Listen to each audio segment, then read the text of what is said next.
Hello everyone, this is your friend Naruto Nexus 2.0 and we are back with a new fanfic. Which is what if Naruto inherited Madara's legacy and Rinnegan power with Hinata Part 1. Start this fanfic story. Konohagakure no Sato, the hidden village in leaves. Outside the walls, the village looks peaceful. It seems so peaceful that travelers forget about their travels and decide to live within the village. The man who leads the village is also known to be a peaceful man. But looks can be deceiving. If a person looks deeper within the shadows of Konoha, they won't see a peaceful village. The peace is just a mask, a veil that hides what is truly behind closed doors, the real Konoha. Within the shadows, Konoha is corrupt, from the leaders of the village to the civilians. Men and women inside the village breed nothing but hatred. They pass on hatred to their children as if it was a good thing. Children are taught to hate by their mothers at a young age, and their hatred is passed on like the flu. At night, when the kind-hearted rest, the breeds of hatred awaken and become the demons they so despise. They lock away the love within their hearts, reserving it for those they believe to be worthy of it. On the 10th of October, the Kyuubi festival, they all celebrate the defeat of the great demon fox, the Kyuubi. The Kyuubi, the beast that killed their loved ones, destroying their home on its rampage. Their beloved Yondaime Hokage, Minato Namikaze, defeated the great beast at the cost of his life. The death of their beloved Yondaime is another reason they hate the Kyuubi. The 10th of October, the day that their hatred seems to gain new life even with their celebrations. It seems to speak to them to do evil things without pausing to think of their actions, it possesses them like demons. This day, they act on their hatred, they express their disgust in actions. On other days they just allow their hatred to grow inside their hearts, only expressing it in the form of hateful glares. But on this day, they express their hatred in the form of beating the Kyuubi's Jinchuriki, the child whom the Kyuubi is sealed within. While some believe that by beating down the child, they're hurting the Kyuubi, others think that the child is the Kyuubi reborn into a human child without its power. A few of the villagers believe that the child is just a prisoner of the Kyuubi, not the Kyuubi itself. Those that think that the child is the Kyuubi believe that their beloved Yondaime Hokage stripped the Kyuubi of its power before sacrificing himself. Uzumaki Naruto had short spiky blonde hair, blue eyes, and a white short-sleeved shirt with an Uzumaki swirl in the front, orange short pants, and blue shinobi sandals. He was the 6-year-old Jinchuriki of the Kyuubi, a human sacrifice. But to popular belief, Uzumaki Naruto was not a Jinchuriki, no, he was the Nine Tails. At the moment, he was now running for his life, with fear that no 6-year-old child should experience. Naruto wasn't aware of what was sealed inside of him.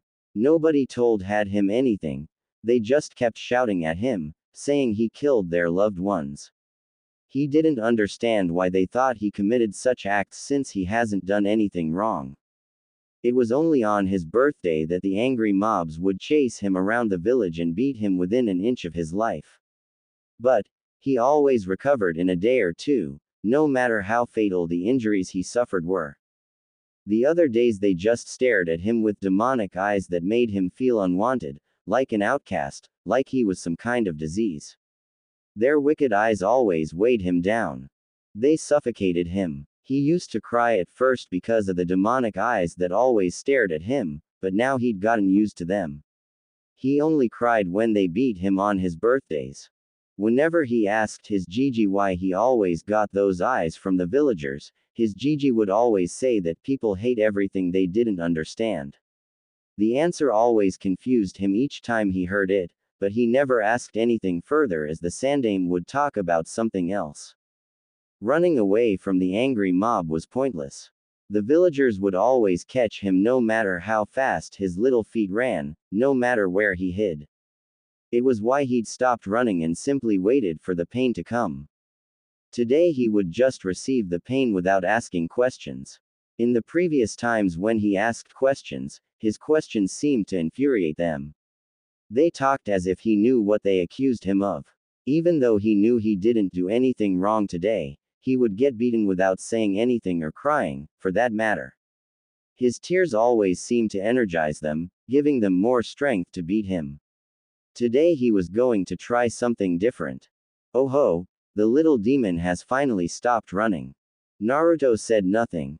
He knew that his words would aggravate the predicament he was currently in. Today, we are going to judge you for your crimes, demon. He would get judged even though he committed no crimes. What do you have to say for yourself? Each time before they beat him, they always asked him that question, and each time he would always say, I'm innocent, please don't hurt me. His words would get him kicked in the face and angry outbursts, you're innocent. You dare say that after killing my wife and my little sister?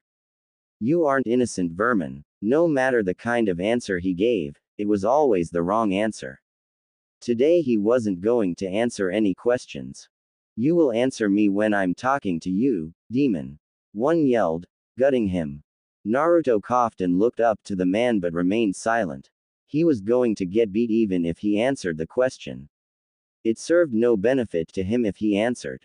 Whatever action he did or the words he uttered seemed to infuriate the mob further. One man from the crowd took out a kitchen knife and stabbed him in his hand. They all waited for him to scream, but he didn't this time.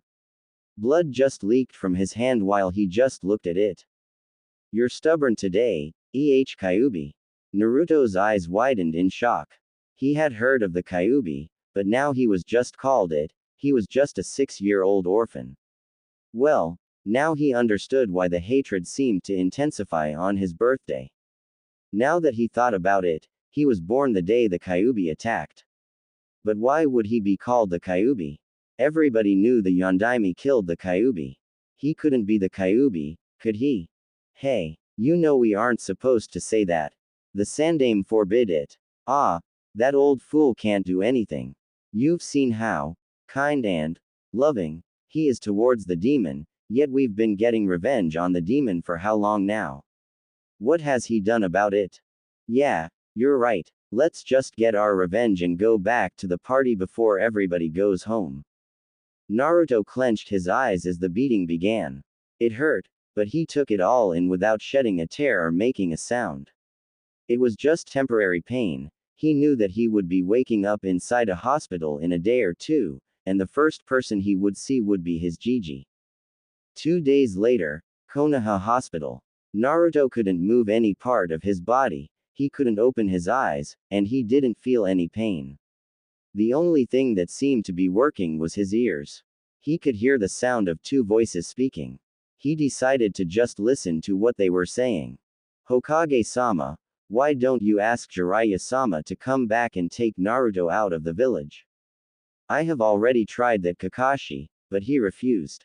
When I asked him, he told me, I can't take care of a brat while operating a spy network, and besides, you know I'm not fit for the parenting role. Even when I pointed out that Naruto was his godson, he still refused. If it's okay, you can let me take care of him. I owe that much to his father. Kakashi suggested. No, you are important and of one of the strongest shinobi of the village. We can't lose you, not at the moment. Then what are we going to do? I don't really know, Kakashi. I just hope that Naruto remains sane despite all the hatred he has to endure. So you're just going to let the villagers who attacked him go without a more suitable and justified punishment again? There is nothing that we can do. We can't kill everyone who attacks him. If we did that, it would cause an uproar within the village. Go back to your post. I will talk to Naruto when he wakes up. Hi, Hokage-sama. The voices became quiet, allowing Naruto to process what he had just heard. Naruto knew from that moment that he had family, a family that didn't want to take care of him. A family that abandoned him. It pained him to acknowledge that fact. He still couldn't understand or come to a better conclusion on what had happened to his parents. What he knew was that the Sandaime knew them and was keeping it away from him. It almost broke him to think that they, too, might have abandoned him like his godfather. But he refused to dwell on that because he didn't have any proof. The Sandaime knew everything but had been lying to him his whole life. He wasn't going to tell the Sandaime about what he had heard, but he was going to ask a few questions that he would normally. He was going to keep what he had heard to himself. He was going to find out the truth one way or the other. He also needed to find out about his connection with the Kyuubi. The Sandaime will only lie to him if he asked. It was pointless asking the old man what he knew. It didn't hurt trying, though. 2 hours later, the third Hokage, Hiruzen Sarutobi, smiled when he saw Naruto's body began to stir. He cared for the boy like his own grandchild. It pained him having to witness what the village he leads acts like to a mere child. Naruto opened up his eyes and looked at his body. His whole body was wrapped up in bandages. If one did not know any better, they would think that he just escaped from one of the Egyptian pyramids' coffins. He looked at the Sandaime. "It's good that you're awake, Naruto-kun." Naruto nodded and looked down sadly before looking up at the Sandaime again. "Gigi, what did I do to make them hate me?" he asked sadly. He needed to see if the Sandaime could be honest with him. The Sandaime's smile dropped immediately. "Naruto-kun, people will always hate things they don't understand." The same damn answer. He hated that answer. Why don't I have parents, Gigi? We have already gone through with that discussion, Naruto. Talking about it won't do any good. Now come on, let me take you back to the orphanage. His theory was confirmed. The Sandaime couldn't be honest with him. Naruto got out of the bed without saying a word and followed the Sandaime to the orphanage. A year later, over the past year, Naruto lived as a cheerful person while behind the mask, he had a calm demeanor. Naruto had been able to find some answers he needed. His ways of getting answers involved getting lost in the Jonin lounge and overhearing their conversations. He had only been caught once out of the 5 times he had ended up there. Naruto couldn't get anything about his parents, but he had a depressing feeling that they were dead. The fact that they were dead would explain why he had no other family alive other than the godfather who abandoned him. A shocking discovery he made was that the Kyuubi was sealed inside of him. He didn't understand the concept of sealing or how it was done, but he knew that the Kyuubi was living inside of him. But it didn't make him the Kyuubi, it made him its prisoner. He now understood why the villagers always looked at him with hateful stares and their reasons for making his life miserable. Instead of seeing Uzumaki Naruto, they saw the Kyuubi. He didn't get why they would see him as the Kyuubi. The Kyuubi was just living inside of him. That didn't mean he was the Kyuubi. If he was only 7 years old and could understand that, why couldn't the villagers understand that? When he asked himself that question, he recalled what the Sandaime had always told him each time he wondered why he was hated. People will always hate what they don't understand. The Sandaime had been cryptically telling him that the villagers hated him because they didn't understand his situation. Despite knowing what he knew, his suffering did not end, it continued. It wasn't that he'd expected things to change after knowing why Konoha hates him. A group of villagers were on the verge of beating him up. Like last time, he would take the beating without complaints. The Sandaime had told him that he would always be hated because they didn't understand. Those words made him feel hopeless. They made him come to accept that his pain would never end. Naruto was backed against a wall in an alley just a distance away from his apartment. The Sandaime had given him the apartment because he had been kicked out of the orphanage, again. He liked his home despite it being cold and lonely. In his apartment, he didn't have to endure the abuse he suffered at the caretaker's hands. Today he decided not to roam around the village. He had stayed within his apartment all day. Unfortunately, he'd been dragged out of his apartment and thrown into the alley. Naruto looked at the demonic grins he was receiving from the mob. It was a small mob today. Many were not aware of where he lived. He closed his eyes and waited for the pain to come. He paused and waited, but the pain never came. He opened his eyes and looked around the dark alley. The mob had disappeared into thin air. He looked up and saw an old man in black with red eyes and a walking cane. The old man just stared at him without blinking. Naruto was quiet for a few moments before he asked, "Who are you?" The old man smiled at him and replied, "Your savior." Naruto stared at the old man. "My savior?" Those words repeated inside his head. "Why did you save me? No one in this village does something like that for me." Naruto's voice reflected his pain and sadness. The old man frowned at Naruto's words. It saddened and infuriated him to see Naruto in this kind of situation. "I could not stand and watch foolish men beat up a child," he replied with a small smile. Naruto smiled slightly. He bowed his head. "Thank you."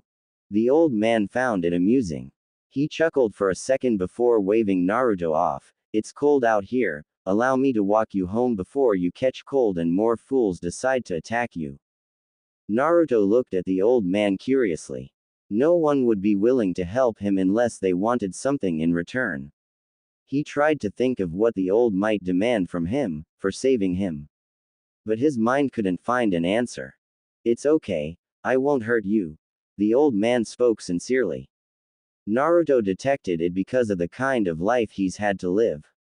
He had been forced to learn how to read people so that he might be able to know their intentions towards him. Seeing that the old man had no ill intentions towards him, he nodded and got up. They walked towards his apartment with the old man close behind him.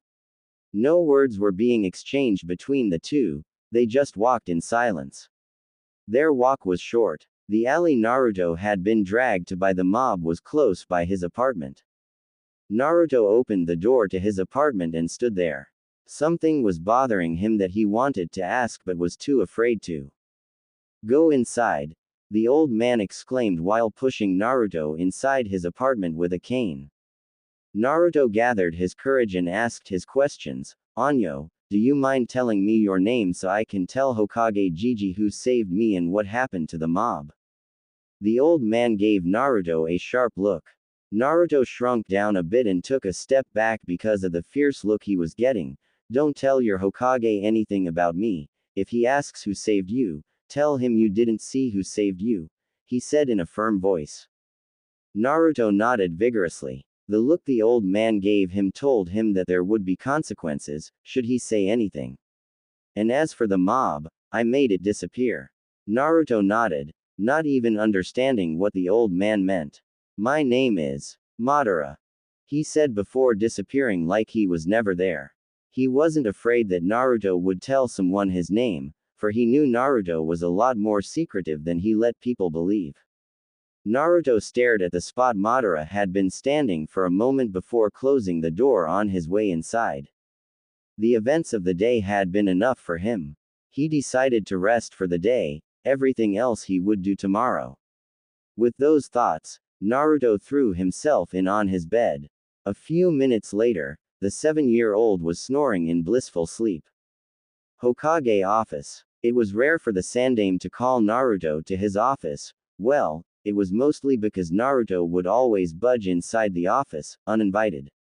The Sandaime's office was one of the 2 places he could visit without someone kicking him out. For as long as he could remember, he had always been inside the office waiting for his Gigi to finish his paperwork so that they could get some ramen. He liked it because other than the Ikarakus, the Sandaime was the only person he could talk to even though the Sandaime kept things from him. He had no friends to play with since the other children hated him like their parents, but not everyone his age hated him, they just didn't befriend him. The children his age only hated him because their parents told them so. Parents would even tell their children not to play with him and stay away from him because he was terrible. They would say it even when they knew he could hear them. It was as if they felt no shame for their actions. In the past few days, Naruto had spent much of his time at his apartment rather than spending time with the old man. He thought it was why the old man had called him to his office. The Sandaime had a small smile planted on his face. He was happy. He had good news for Naruto. A part of him knew that the boy would be glad when he told him the great news. "Naruto, I have some great news for you." This got Naruto's complete attention. "I have registered you to the Ninja Academy so you can become a shinobi like you have always wanted." Naruto had always told him he wanted to become a shinobi. The Sandame's words replayed inside Naruto's head a few times before they suddenly sunk in. His eyes widened, and he jumped onto the Sandame and gave him the biggest hug he had ever given the old man. The Sandame chuckled, seeing Naruto's reaction. Naruto let go of the old man and gave him the widest grin ever. "Thank you, old. I'm going to become the greatest ninja to have ever lived in Konoha, that's a promise." Naruto yelled with a foxy grin and a thumbs up. "Sit down, Naruto. I want to tell you something," the old man said, calming Naruto down. Naruto nodded and sat down on a chair just in front of Sandame's desk. "Now, Naruto, tell me, what is a shinobi?" Naruto replied without even pausing to think. "A shinobi is someone who can do those cool jutsus," he exclaimed. The Sandame shook his head. "No, Naruto, a shinobi is someone who fights to protect their village, those precious to them. Shinobi do not fight for their personal glory, but they fight for the glory of that which they protect, their villages. The kind of shinobi you will become will be determined by the kind of heart you have, not the jutsus you have." He paused, looking at Naruto. He gave the boy an academy-rated description of what a shinobi is, though, with Naruto, he was not sure if the boy would even take in what he had just said. "I'm telling you this because, in a week, you're going to be starting your training to become a shinobi. You must know what you are getting yourself into." Naruto nodded. He understood what it meant to be a ninja, and he was ready for it. He needed to get strong for him to be able to protect himself from the village. He was not going to tolerate their behavior towards him forever. "I understand, Gigi. Naruto, do you remember that you once told me that you wanted to be acknowledged by the village?" When he was 5 years old, he had told the Sandame that he wanted to be the strongest ninja and get the village to acknowledge him. "By attending the Ninja Academy, you will get a chance to become a ninja. I want you to take the academy seriously. If you don't, you won't achieve your dream. Tell me that you will listen and take seriously what you learn in the academy," the Hokage said, trying to make Naruto understand how important it was that he listened to what he was going to be taught in the academy. He wanted Naruto to become a good shinobi, and to become a good shinobi, one had to listen well to the academy's teachings. "I will take the teachings seriously, Gigi, that's a promise," Naruto exclaimed with a wide grin. "Good. If you stay for an hour, I will treat you to some ramen." Naruto nodded and went to sit down. The Sandame knew that if there was something that Naruto could not refuse, it had to be ramen. The boy seemed to love ramen more than anything. He looked at his paperwork for a moment. "I won't be able to finish this paperwork before lunch. There are just too many of those papers to read and sign. Damn you, Minato, for dying without telling me how you finished your paperwork fast," the Hokage thought. "You know what, Naruto, let's go now, I will finish the paperwork when I get back," the Sandame said, getting up from his chair behind his desk. "Yes, ramen," Naruto exclaimed before rushing to drag the Sandame out of his office to the ramen stand. The Sandame chuckled slightly as he was being pulled out of his office by a 7-year-old. He liked this kind of moment because he had an idea that Naruto forgets about his hard life and focuses on ramen only.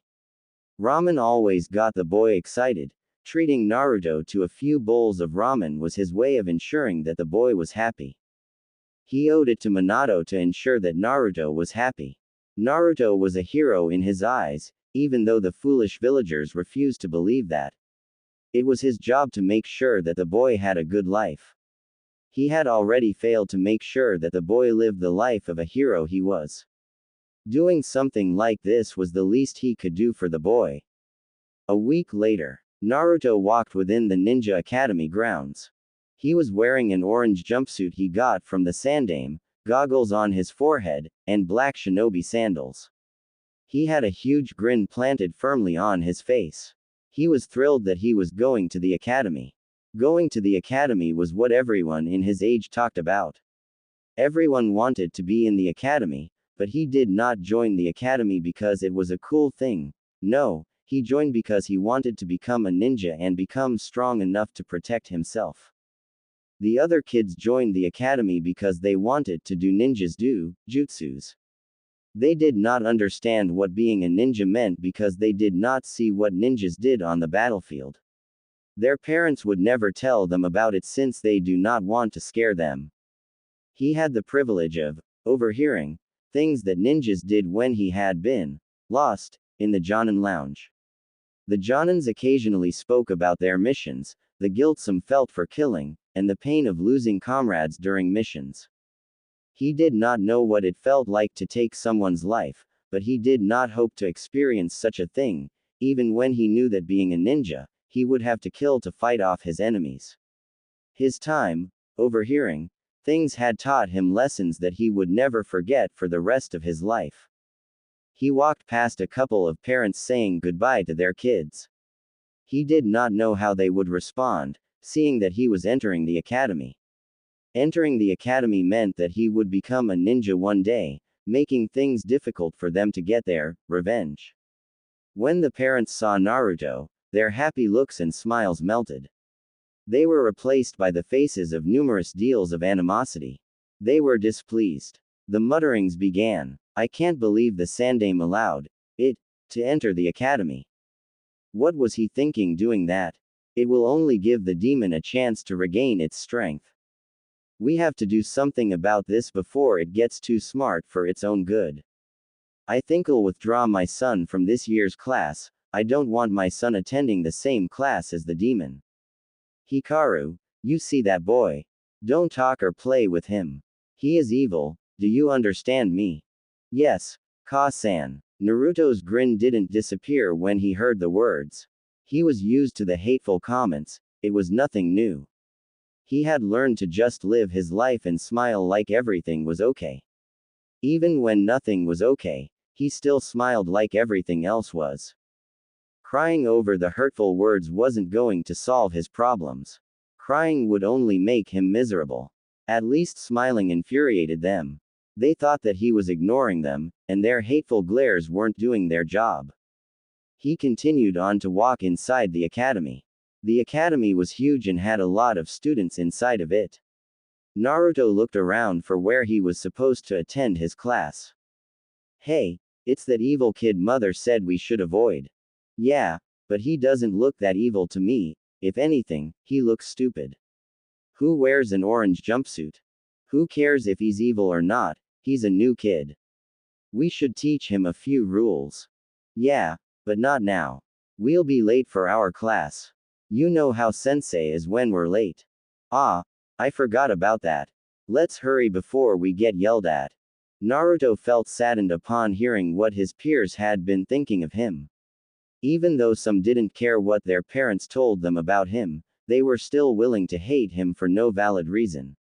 Sometimes he hated what his life had turned out to be. The Yondaime was the one who cursed him. He was the one who sealed the Kyuubi inside him and left him to the vultures, who wanted nothing but to rip him into pieces. He had learned to hate the Yondaime Hokage for doing what he did. If the Yondaime hadn't sealed the Kyuubi inside him, he would never have had to experience the kind of life he experienced since birth. He didn't care if the Yondaime did what he did to protect the village. Konoha wasn't worth it. It didn't deserve him as a human sacrifice. They didn't know what it felt like to know that a giant nine-tailed demon fox is sleeping somewhere inside your body. Sometimes he had those kinds of thoughts, but he often stopped himself from having such thoughts. They didn't make him a better person. He walked towards his class and knocked. He had already been late by a few minutes. Enter. He heard and opened the large two doors. Each eye was looking at him. Some students were staring at him with blank expressions, some in apparent distaste. The stares started to make him nervous. Naruto walked over to the two senseis, who was standing in front of the class. Both the sensei's stares showed animosity towards him. The other sensei hid it well, but the other who had a scar on his nose did not bother to hide it. It was like Naruto to know that he did not like him. Naruto handed the man his registration form. The man looked at the paper before looking at him. He looked back at his class. Class, we have a new student who will be joining, he announced to his class. Why don't you introduce yourself? Naruto nodded. Uzumaki Naruto, and I'm going to be the greatest ninja, ya know. Naruto shouted out. He heard a couple of snickers and snorts but said nothing, he just continued smiling. Yeah, right, no doubt you will be the greatest ninja, who knows when you do that, we might even wear a kill me jumpsuit like you. One student called out in evident sarcasm. Naruto noted it but did not comment. The whole class erupted in laughter. Even the senseis seemed amused by the sarcasm. Naruto just stood there with a wide grin while they laughed. That's enough. Nobody listened. I said that's enough. Now shut up. The scar-faced sensei yelled out, causing everyone to wince at the sound of his voice. My name is Yumino Iruka. Iruka introduced himself to Naruto. This is my assistant Mizuki. Now go take a seat somewhere so I can continue with my lesson. Naruto nodded and walked towards the seat at the back of the room beside a window. He took his seat and looked back at Iruka. Now where was I? Yes, I was teaching you Konoha's history.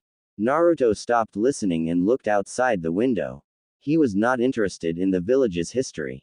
The history did not ensure his survival, but ninja skills ensured that he would survive. He entered the academy to get the ninja skills he needed, not to learn history. If someone could have been willing to teach him, he would never have registered at the academy. No one was really willing to give the demon power. They feared that giving him power would only give him a chance to finish what he started 7 years ago. It almost amused Naruto that they hated him and feared him simultaneously. They hated him for the Kyuubi and were not afraid to express their hate, and yet at the same time, they feared that the sleeping beast would someday wake up and devour them.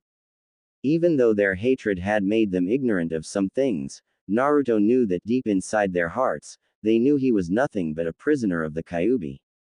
It was why they also feared him. They feared that someday he would free the beast. They could only imagine the horrors the creature would cause should it be released from its prison. Naruto. He was snapped out of his thoughts by the angry voice of Yumino Iruka. Can you repeat what I have been saying, Naruto? Naruto had not been listening to what the man had been saying. He had been lost in his thoughts. You see, I wasn't listening, he replied sheepishly with a grin. Iruka glared at him. Get out of my class, you'll come back when you've decided to take my teaching seriously. Naruto said nothing. He just took his small school bag and walked the walk of shame. He could not argue or refuse the punishment he was being given. Iruka was the sensei. He could do whatever he wanted with his students. And Naruto was his student. Had he turned around, he would have seen the smirk on Iruka's face. He left the room and went to the playground. He would go back to class after lunch. His sensei didn't seem he even wanted him in the class. It was better to go back to class after some time had passed. Naruto was alone under a tree, trying to get some sleep. He was bored. None of the kids in the playground were willing to play with him. Sorry, but mother said I shouldn't play with you because you're a bad person, they kept telling him. He cursed the mothers for this. Had they kept their mouths shut, he would have never been so bored. No matter how many times he asked himself why they saw a demon instead of the 7-year-old he was, he could never find a suitable answer. It's the new kid. Let's play with him. Naruto heard a voice speak just beside him. What's your name? Naruto looked up to see two boys, 2 years his senior. They looked alike, and both had black eyes and short brown hair. Both wore dark green short pants, a dark blue long-sleeve shirt, and blue shinobi sandals. He was quiet for a few moments trying to think of a way to handle the situation. He knew that it wouldn't end up well for him by the looks on their faces. He wasn't given enough time to think as he was suddenly lifted up in the air. First academy rule, answer the question quickly when asked. The one lifting him up said before throwing him away. Naruto showed no reaction as he hit the tree by his back. He was used to pain, he was no stranger to pain, and it would go away sooner or later. One of the boys walked over to him and unzipped his backpack. He had a notebook to copy notes in his lunch. The boy took his things out. Naruto said nothing. Begging didn't help. Nothing helped in this kind of situation. It was better to just let them do what they wanted and get it over with. They would leave him alone after they had finished what they wanted to do with him. A foot crashed into his gut, making him grunt slightly. He didn't dwell on the pain. Something else mattered more than the pain. Naruto watched with sadness as his ramen was spilled to the ground. He didn't have much ramen left or enough money to buy more ramen, for that matter. He had little money left in his monthly allowance. The Sandaime would never give him more money before the month could end. He had been overcharged a few things that he wanted that put a large dent in his wallet. Seeing the food he paid good money for being spilled like it was nothing saddened him, but there was nothing he could do about it. Next time, have a better lunch box, they said as they walked away with proud smirks. They had succeeded in bullying Naruto. What made them proud was that the blonde was so afraid of them, he didn't even try to put up a fight. Naruto stared at his spilled ramen sadly. The next few years were surely going to be hard for him. But he would have to endure if he wants to be a ninja. Naruto's apartment. The first day at the academy had gone far worse than he had anticipated. He had only thought he would have to deal with hateful stares only. But the bullying and insults from other students was not something he had thought he would have a deal with. It was hard, but he would have to endure till he passed the academy. One thing that had been a shock to him was that the senseis were unwilling to teach him. He feared that they would even go as far as to fail him. He had expected them to hate him, but he did not expect them to act the way they did towards him. He had expected them to be smarter than the rest of the village, to be able to understand that he was just a 7-year-old who was suffering from the harsh life he was living. The teachers, after all, teachers were supposed to be smart. If he did not learn other things by himself, he would not learn anything from the academy. Sneaking into the library was his only option. He had been unable to do it in the past year. It was closely guarded, unlike the Jonin's lounge, which was not protected. But he would find a way to be able to get into the library undetected, his life depended on it. Naruto walked to his kitchen and opened a drawer in his kitchen unit. He looked at his store of food, which was uncooked ramen only. He was low on food and did not have enough money to buy any more. He sighed as he awaited the 3 minutes of hell, waiting for ramen to cook. The ramen was cooked, and he ate it blissfully. He felt that he needed more, so he decided to rest before he finished the little left. A knock on his door interrupted him from taking off his jumpsuit. He hurried to open the door. He opened the door and found the old man, Madara, who had saved him on his birthday. He just stood there staring at the old man. Madara was still in black and had 2 plastic bags on his left hand. "Are you going to let me in?" Naruto shook his head, clearing his thoughts. He let the old man in and closed the door behind him. Madara had already made his way to his kitchen table. Naruto followed suit. He looked at the plastic bags. One had a loaf of bread, apples, and oranges, the other had meat and some foodstuff he didn't know. "What can I help you with?" Naruto asked softly, trying not to sound rude. "I brought you food. I saw that you were running low." Madara replied with a small smile. Naruto looked at Madara curiously before asking, "How did you know I was running low on food?" He hadn't told anyone that he was running low, not even the Sandaime knew of it. "I came here while you were at the academy and checked," he replied with a shrug. "You broke into my apartment," Naruto accused with a slight glare to the old man. "What if I did? I didn't come here to steal anything. I came here to help you." Naruto asked the first thing that came to his mind, "Why would you help?" The same question from the last time I saved him from the foolish villagers, Madara thought. "Do you mean to say why I would help you knowing what is inside of you?" he asked, pointing at Naruto's gut. Naruto wasn't surprised that Madara knew that he had the Kyuubi inside of him. Every adult in the village knew, it was only his generation that didn't know. But what surprised him was that the old man said that he knew that Naruto knew what was inside of him. He had realized from smart people that they thought he was not aware of his burden since no one was allowed to talk about it. But the question Madara asked was why he did not expect anyone to be kind to him, so he nodded. I don't see you as others see you. You are just a child to me. Madara said sincerely. Naruto nodded. He knew that a few smart people didn't see him as the Kyuubi. How did you know I knew about the Kyuubi? Not even the Sandaime is aware I know. Madara chuckled. I know a lot more about you than you realize, but that's not why I came here. Naruto nodded. Thank you. But there is no ramen. He finished with a thought. Madara seemed to read his thoughts. You need to eat healthy food and fruits, or your body will not develop properly. Naruto nodded. The Sandaime had told him the same thing, but he didn't take the Sandaime seriously because the old man knew he wasn't allowed in other shops, even if he couldn't afford the food since they would overcharge him. If the Sandaime wanted him to eat healthy food, he would have brought him the food he wanted him to eat, knowing his problem. Thank you. Naruto thanked the old man again. I'm just doing what I can to help. He paused for a moment. How was your first day at the academy? He asked, trying to see if Naruto would lie about it. Naruto frowned. He really didn't want to talk about it. The old man was sincere with him and had helped him. It was fair for him to be honest, and he felt like he could trust the old man.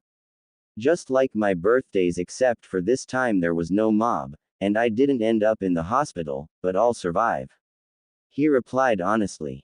Madara nodded and smiled slightly. I know, that is why next week I will bring you some books for you to study. Naruto beamed up brightly the moment those words reached his ears. He didn't care for any other things. As long as he was going to get some reading done, he was happy. Really? Madara nodded. Yes, I'm getting old, and I don't have much to do. Helping you will keep me active. Nay, old man, don't you have your own family? Don't call me old man, my name is Madara. He said firmly. Every old person did not like to be reminded that they were old. Naruto grinned widely. Sorry. To answer your question, I don't have any family, they are all dead. He said without any hint of emotion. Naruto just nodded since he had no idea what to say. At least the old man had no one, just like him. Madara stood up. I better get going before it gets too dark to walk. Naruto nodded and walked the man out of the apartment. Madara smiled at Naruto before disappearing once again like he was never there. Naruto closed his door and went to the kitchen with a slight smile on his face. He had to be pleased. He finally had someone willing to help him other than the Sandaime. If Madara did bring him the books like he said he would never have to worry about getting caught in the library trying to steal books. It wouldn't matter if they didn't teach him anything in the academy. He could learn on his own, at his own apartment. His life had taken a new turn he hadn't expected. This day had its surprises, some bad and some good, but the good thing was he was going to sleep with a smile on his face. The food the old man had brought him was another good thing. He took an apple and went to his room to sleep without even packing the food he was given. He told himself he would pack tomorrow. At the moment, he needed to rest. Unknown location. A figure with red eyes, 3 tomos in each, one would define the eyes as the Sharingan, walked in a slightly dark place. He had an impassive gaze on his face and a cane on his right hand. A plant-like figure appeared from the ground in front of him. It had yellow eyes, its right side was white while its left side was black, and it wore a black cloak. How did it go? It went well. The Sharingan wielder replied, his voice not betraying the expression on his face. Did you tell him? The plant-like figure asked in a deep voice. No, not yet. I need to gain his trust first, but if I continue showing myself to him, he will ask questions which will lead me to tell him the truth. What now? For now, we wait, Zetsu, but we won't wait for too long. He replied, disappearing into the darkness. The plant-like figure, now revealed to be Zetsu, said nothing. He sank back into the ground, disappearing like he was never there.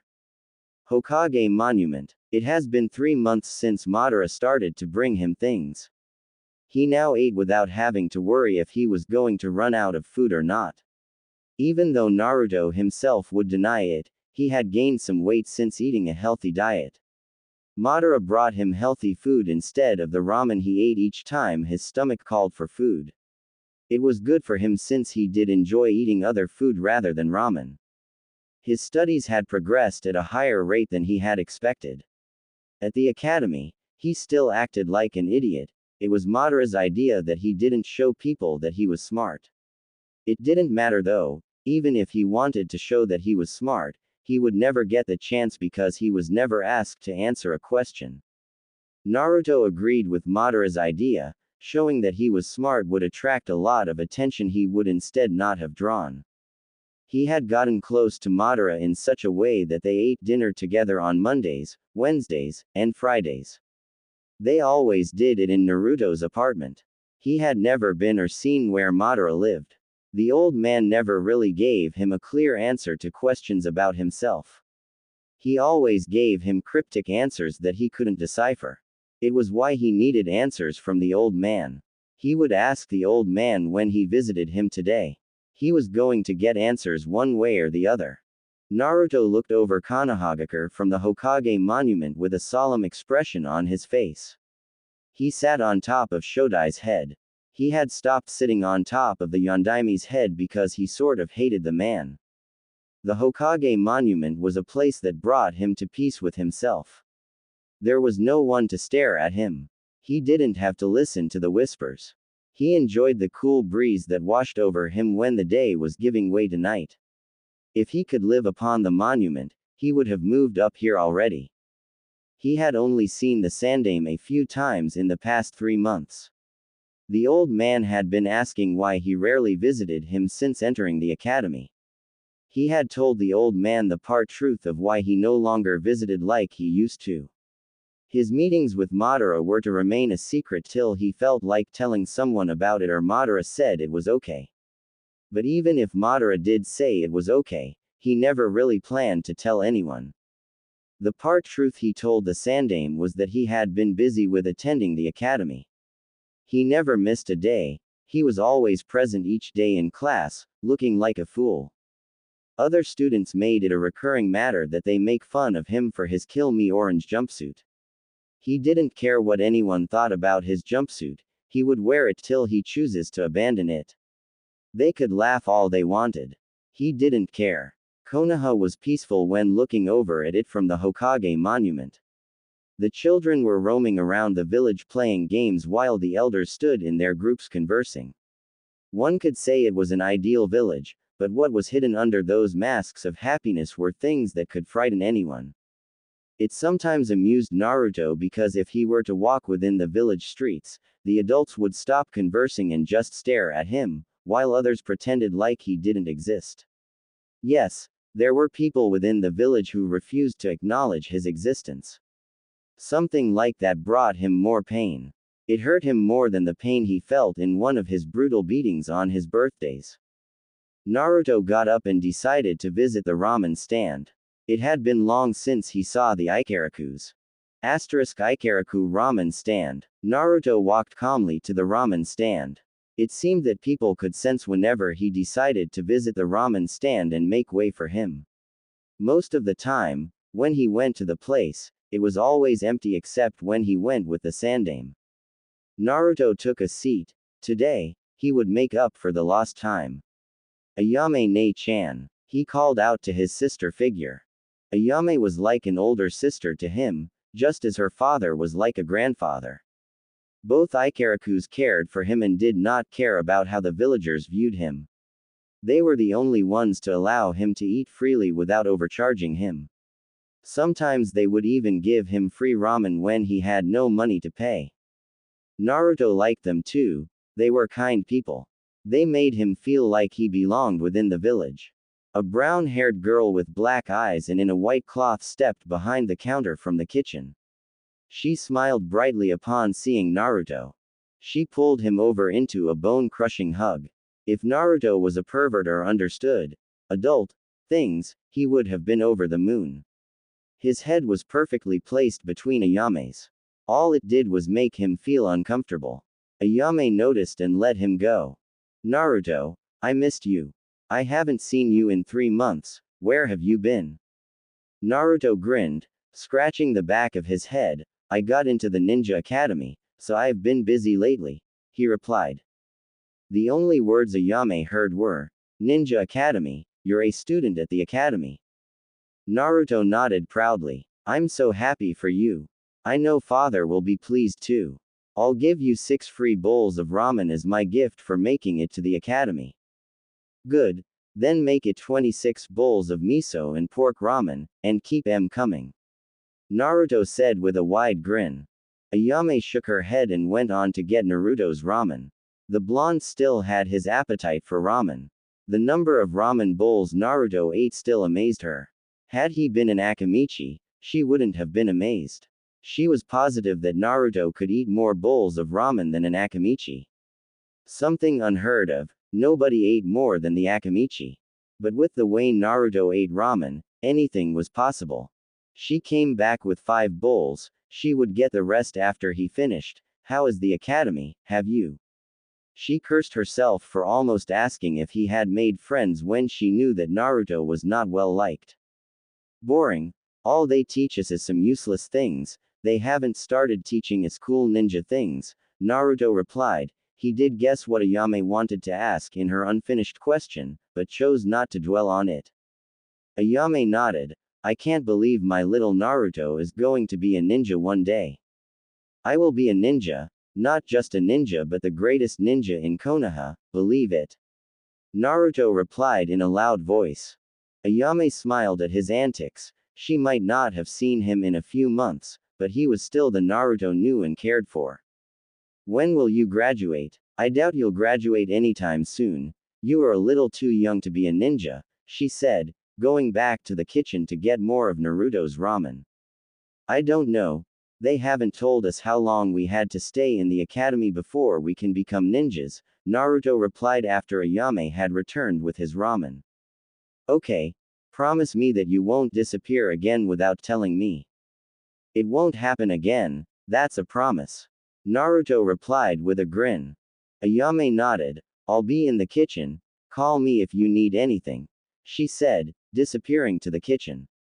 Naruto nodded and ate his ramen alone. He was happy that Ayame was still the same. He finished all of his bowls and paid for them, leaving the ramen stand. He strolled in the streets of the village, ignoring the whispers from the villagers. Giving the whispers time would only cause a problem to him once he hears what they were saying. It was better to ignore them and live your own life. They could talk, but he wouldn't give it time unless they came and forced him to listen to what they were saying. Naruto increased his pace when his apartment came into view.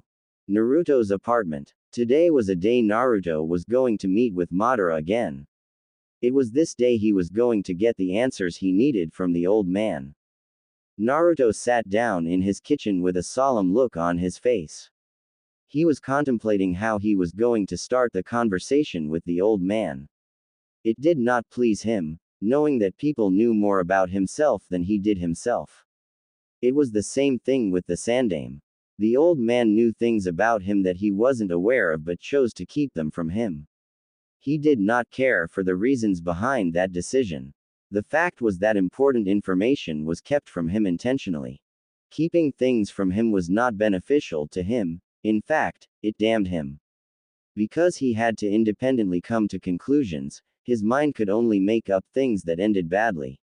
He lived in hell because the truth was being intentionally kept from him. He was condemned to live without knowing who his father or mother was when people knew about it but kept it from him.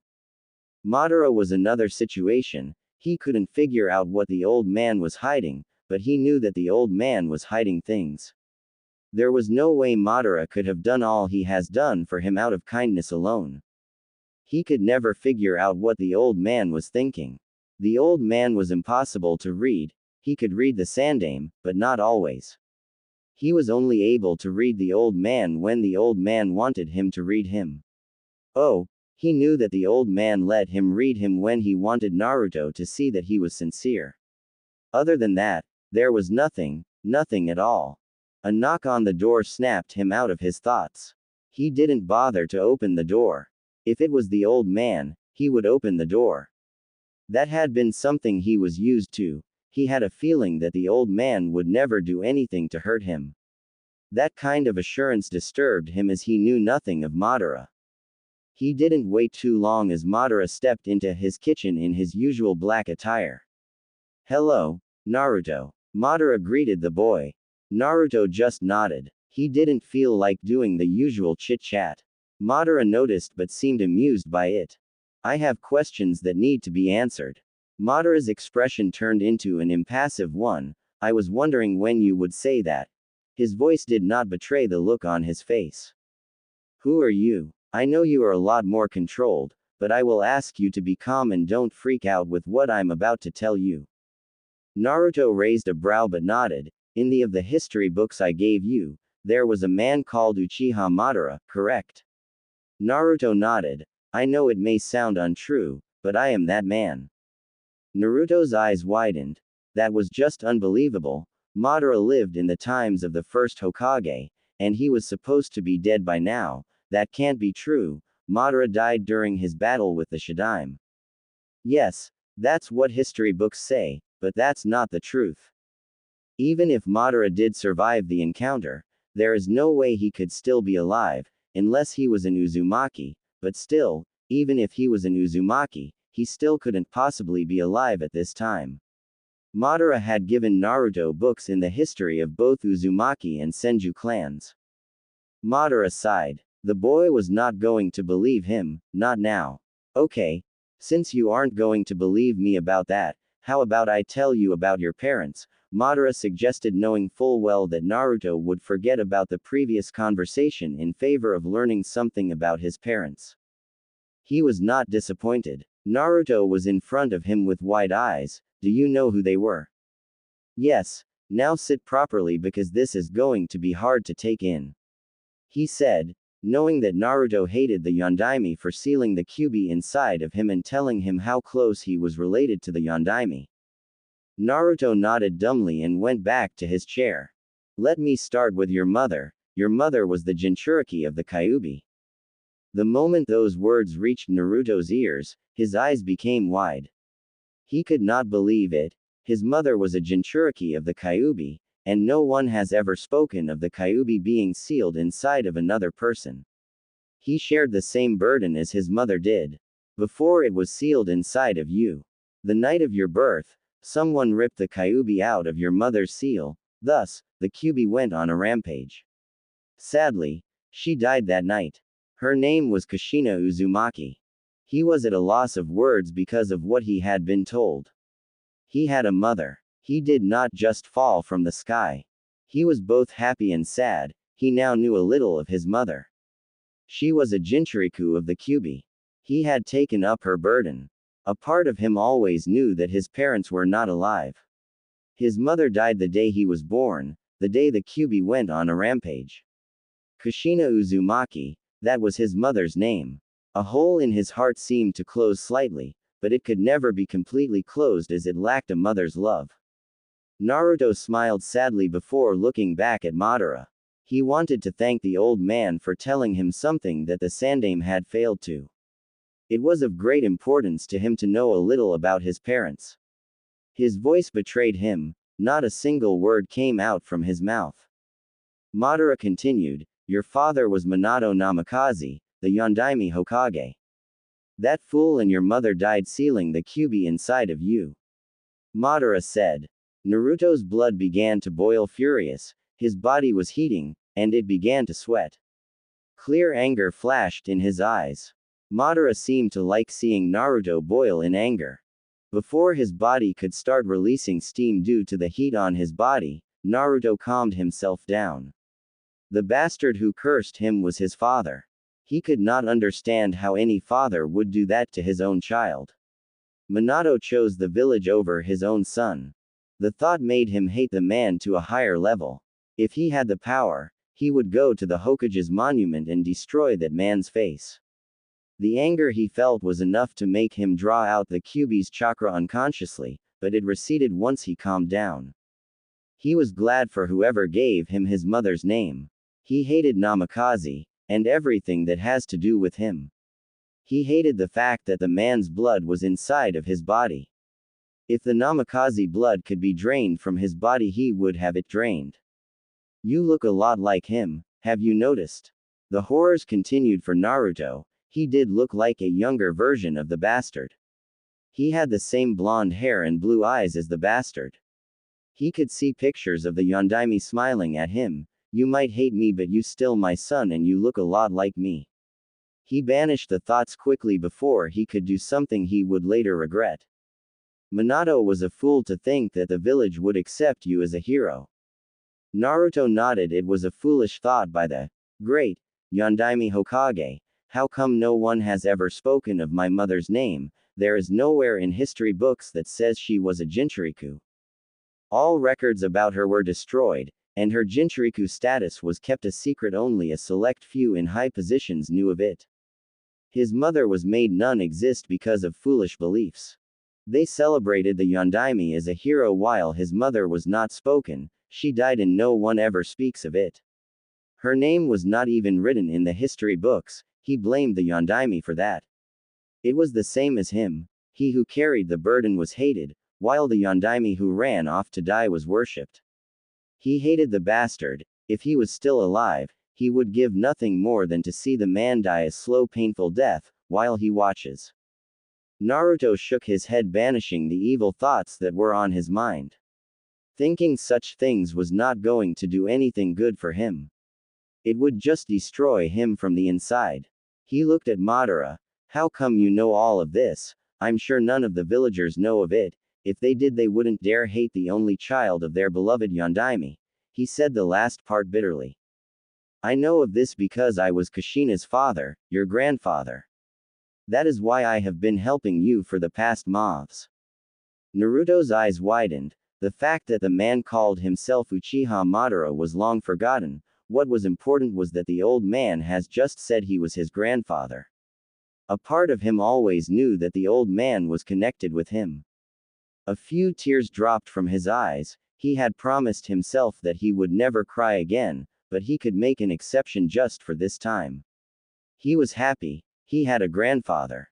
Naruto smiled, a true happy smile that Madara had never seen from the boy. A thought popped out of Naruto's head. If you are truly my grandfather, how come you were never there for me in the past years? Madara sighed. I had never returned to the village ever since I defected, and by the time you were born I could no longer walk. It is through all kinds of experiments that I was able to get myself to be mobile again, though not forever. Somehow I believe that you are my grandfather, but I don't believe that you could be Uchiha Madara. Madara nodded. Given it time, and you will believe me. I don't doubt that you are an Uchiha because of your eyes. But I don't get it, you are Uchiha. If you are my grandfather, shouldn't that have made mother an Uchiha? It did, but your grandmother and I part ways when she was still carrying your mother. Your grandmother was an Uzumaki, a seal master. When Kushina was born, she placed a seal on her that somehow made it impossible for Kushina's Uchiha blood to be dominant. Madara explained bitterly. He hated that woman for doing what she did, even though he had no use for a girl. Naruto nodded. Anything was possible with the art of sealing. A giant fur ball was sealed inside of him because of the art. So he would be foolish not to believe that something like that could be done. What he had been told had drained him of his energy. It was enough for his young mind. This is a bit too much for me. I think I need to get some rest. Madara nodded. I will come back in a few days, we have much to discuss, he said, taking his leave. Naruto went away to his bed to get some rest. It would help clear his mind. What he had learned today was too much for him. Tomorrow he was not even going to the academy. He needed to deal with the information he had been told first. The Sandaime had hid too much information from him. He was not going to confront the old man about it. No, everything would continue just as it had been, that was for certain. But other things were surely going to change. He had a grandfather, a family who cared for him. That was enough to change everything. Another certain thing was that he did not have a father and never had a father. As far as he was concerned, Minato Namikaze was not his father. He forfeited that right when he cursed him and died a hero while he was condemned to live a cursed life. Naruto sighed as he jumped into his small bed. He did not even bother to take off his jumpsuit. Rest was more important than undressing. A few days later, Madara was staring at Naruto with an impassive gaze. He had returned to see Naruto and discuss a few things with the boy. There was no need for him to be smiling, he had already told the boy everything. It was why he was not smiling at the moment. Have you cleared your thoughts? Naruto nodded. Yes, grandfather. He replied with a smile. He had come to accept that the old was his grandfather. Madara's face remained impassive. Good, now then you and I have a lot to discuss, but not here. Madara said, taking Naruto's hand. Both disappeared into thin air. Naruto found himself in a dark place. Follow me, Madara said, walking away from Naruto. Naruto followed his grandfather into the darkness. They appeared in what appeared to be a kitchen. Both took their seats. What is this place? This is my hideout. I have been hiding out in here for years now. Are we out of Konoha? Yes, now enough of those questions. I am happy that you have believed that I am truly your grandfather. For a Jinchuriku, especially the Kyuubi's, you are bound to face tough challenges ahead. Your life will always be in danger of being taken. Once other villages know that you are a Jinchuriku of the Kyuubi, they might try to kidnap you for the power of the Kyuubi. It is my duty to ensure that when the challenges do come you can protect yourself. That is why from now on, as your grandfather, I will make sure that you are trained. I will be your sensei. Do you have a problem with that? Although the question was asked, the tone in which the question was asked gave Naruto the thought that he really did not have a choice.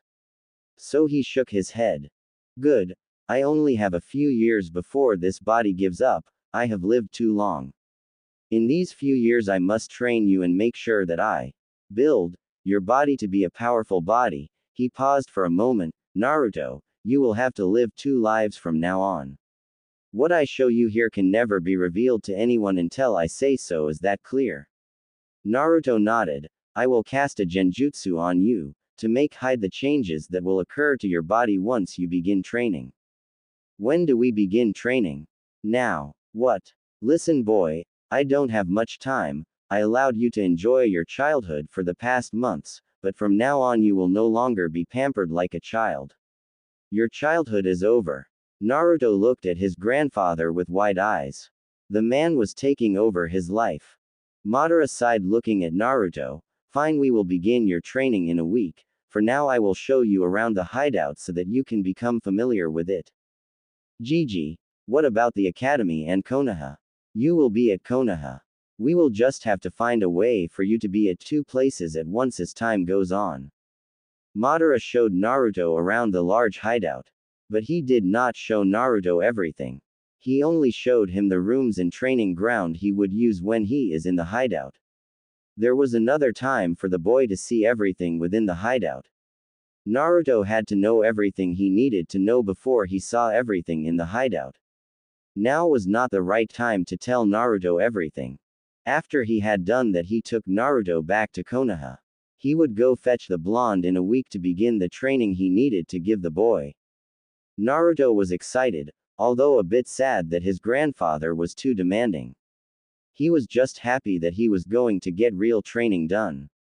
Soon he would be able to defend himself. He was also sad that his grandfather did not have much time. But a few years was enough, at least he would have known his grandfather. His grandfather spoke of his death like he was going to die soon. Academy. Naruto walked into the class with his usual grin planted on his face. He had been early for the class today because he had missed classes the previous 2 days. He went on to take a sit next to a sleeping boy, with black hair. Shikamaru. Naruto called out, waking up the sleeping boy.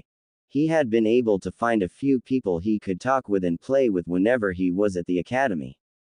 They were like his friends. Nara Shikamaru, the Nara clan heir, was smart, too smart for his own good. He had been the first person to talk to Naruto kindly. Shikamaru, despite being a genius like any Nara, he was lazy. The boy spent his time sleeping or looking at the clouds. He seemed to be always bored, like there is nothing that can interest him. Shikamaru was understanding and different from other kids. He knew that Naruto was hated, through observation. It was why he had invited Naruto to play with him and his friends. Despite knowing that Naruto was hated, Shikamaru did not why. His brains had been unable to find an answer. Shikamaru had a friend who was also a clan heir, Choji Akamichi. Choji was just as kind as Shikamaru, though he did not possess a great mind as his best friend. Like all Akamichi, Choji was always eating chips at the academy. Nothing other than food excited the boy. He would even go as far as to drool if someone spoke of barbecued meat. Naruto met the boy when Shikamaru had asked him to come and play with him. Choji and Shikamaru were the only two Naruto would consider friends. He spent his breaks with them. Both avoided trouble at all cost. Shikamaru found it too troublesome to get involved in a hustle. The two were not the only people who did not treat Naruto with hatred. He also knew Kiba Inuzuka, the loud, brash heir of the Inuzuka clan. Kiba always liked to be seen as the dominant alpha.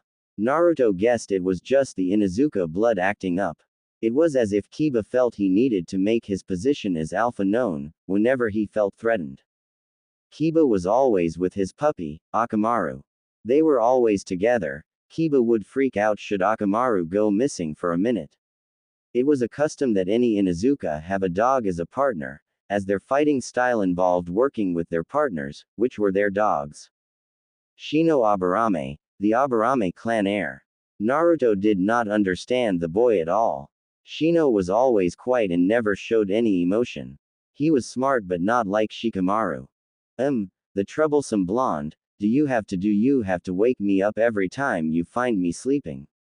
Shikamaru grunted, shifting his head. Naruto grinned, did your mother wake you up too early again? If there was something that Shikamaru found more troublesome than anything, it was his mother, and he also feared her more than anything. His mother did not like his lazy attitude. It was why she had taken it upon herself to wake Shikamaru each morning. If she did not do something like that, Shikamaru would avoid coming to the academy as he found it boring and troublesome, or he would be late to class every day. Yes, that troublesome woman never lets me sleep peacefully. Where have you been in the past days? Home. Did not feel like attending the previous days. Naruto replied with a shrug. Man, I wish I was you. Shikamaru said, going back to sleep, making Naruto shake his head. Naruto felt a pair of eyes staring at him. He turned around to see the person who had been staring at him. The Hyuga heiress looked away quickly upon seeing that she'd been caught staring. Hyuga Hinata. Naruto thought, looking at the Hyuga heiress. He found the girl weird. She acted oddly around him. What Naruto had been able to understand about the girl was that she was very shy and lacked self-confidence. Her behavior was amusing to say the least. It was also unheard of, for a Hyuga to lack self-confidence, especially a heiress of the clan. Hyuga were much more disciplined and self-controlled, taught a superiority complex at a young age. It made Naruto wonder what might have happened to make the girl lose her self-confidence. That side of the girl, a side that lacked confidence, Naruto saw it as pathetic. The world had no place for people who did not believe in themselves. Once you failed to believe in yourself, you were hopeless. You can never hope to achieve anything if you lacked self-confidence. But despite her lack of self-confidence, Naruto did notice that she was kind-hearted. Naruto's eyes were taken off the girl as the doors burst open, revealing Sasuke Uchiha, the top student of the class. Naruto did not like the Uchiha's attitude. It was why he never spent a second wasting his thoughts on the boy. The Uchiha looked out of breath. Fangirls? Naruto thought. The Uchiha was popular in the female department. He was usually being chased around the academy by his fangirls. Sasuke did not seem to like girls. In fact, he tried by all means to avoid them. When he could not avoid them, he ignored them when they tried to speak to him. Some of the boys in the class wished they had the young Uchiha's luck when it came to girls. Girls threw themselves at the Uchiha, while they had to try hard to get a girl to talk with them. Kiba resented Sasuke for that fact. He even went on as far as to try to Sasuke to get the girls to like him and leave Sasuke. The result, Kiba ended up in a hospital bed, not because he got beat up by Sasuke, no, it was rather the fangirls that pummeled the boy. From that day till now, Kiba has learned to hate Sasuke. The doors burst open again. Two girls rushed into the class. One was wearing a pink dress, she had pink hair, and green eyes. This girl's name was Haruno Sakura, the president of the Uchiha fan club. On her right was a blonde-haired girl same height as Sakura. The girl's name was Ino Yamanaka, heir of the Yamanaka clan. She was the vice president of the Uchiha fan club. Both girls were huge admirers of Sasuke. They were best friends and rivals when it came to fighting for Sasuke's attention and affection. None of the girls have had any luck so far, but their failure on encouraged them to do more. Sakura was way too loud for Naruto's liking. He has clashed with her a few times. Sasuke knew that Naruto was not the most liked in the class, thus he often chose to sit next to Naruto to drive away the fangirls. His choice drove away most of the fangirls but not Sakura. She would yell at Naruto to get him to go sit somewhere else so she could sit next to her, Sasuke-kun. Naruto obviously refused to do so each time. But his refusal would only get him smacked in the face by the girl. Despite her being weak, her punches really hurt. The class began to fill and the mutterings began. Naruto thought of taking a nap but decided against it seeing that Iruka would show up in class at any time soon. A minute later the Chunin teacher walked inside the class with a stack of paper. The class quieted down, as the students did not want to fall victim of Iruka's wrath. Iruka smiled at his students. "Good morning my students, I hope you are prepared for test." Naruto looked at Shikamaru with shock written all over his face. "Hey Shikamaru, why did not you tell that there was a test today?" "It was too troublesome," Shikamaru said with a yawn. Naruto said nothing. He did not care about passing the test. He still had a few years in the academy to make up for lost time should it be necessary. He was the demon and an idiot he would give them, for anyway. They were given 30 minutes to complete the test. The test was not that hard, it was just a history test. There was nothing that Naruto did not know, but to be an idiot that people wanted to see, he answered the questions that even someone with half brains would answer. The only questions he answered were the ones where they asked the names of Hokages. After the test, Iruka gave them a lecture before letting them go home. Naruto walked beside Choji and Shikamaru as they made their way out of the academy grounds. "Naruto, Shikamaru and I are going to get some barbecued pork. You can come with us if you want to," Choji said, rubbing his stomach. Naruto shook his head. "Sorry Choji, I will pass today." "Man, I had thought we would do another eating contest. Well, that just means more food for me." Naruto chuckled. "I will see you guys tomorrow," he said, increasing his pace. "Come on Shikamaru, let's get going before your mother comes looking for you." Shikamaru said nothing, he just followed Choji.